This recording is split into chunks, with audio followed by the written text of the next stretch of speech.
in a North Idaho cold case that's baffled detectives for 2 years. Thanks for staying with 4 News Now on this Friday night. I'm Aaron Luna. Opening her back door was the last thing 78-year-old Shirley Ramey would do before someone shot her point blank in the head. The 2017 murder case from Hope, Idaho wouldn't have a suspect until this week, when an ATF agent linked a shell casing from the crime scene to a woman arrested the same day as the murder for road rage. That suspect, Judith Carpenter, is now in jail. Our Kyle Simchuk spoke to her neighbors who had some interesting things to say. Kyle. Well, yeah, one man told me Carpenter was always paranoid about the government and would sometimes talk about conspiracy theories long before 2017 when Ramey was murdered. Investigators are still trying to figure out a motive and aren't sure if Carpenter and the 78-year-old victim even knew each other.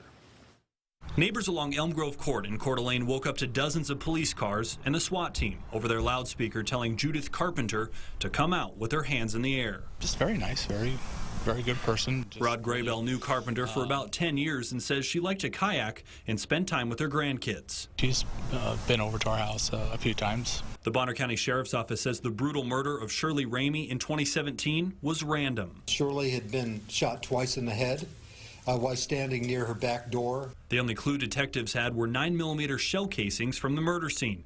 They didn't know Carpenter was arrested that same day in Libby, Montana for a road rage incident.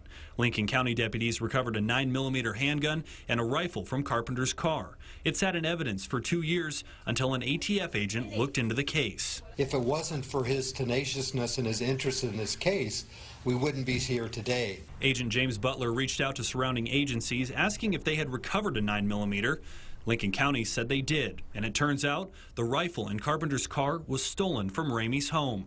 Investigators fired Carpenter's handgun. The test shell casings were an identical match to the ones at the crime scene. Based on the totality of all of the evidence, we have no doubt that we have the right person responsible for the Shirley Ramey murder. Investigators also found blood on Carpenter's gun. They're still waiting on DNA results. It's hard to believe that she's capable of something like that. We knocked on Carpenter's front door. A man inside, who neighbors say is her husband, wouldn't answer any questions and simply told us, good luck.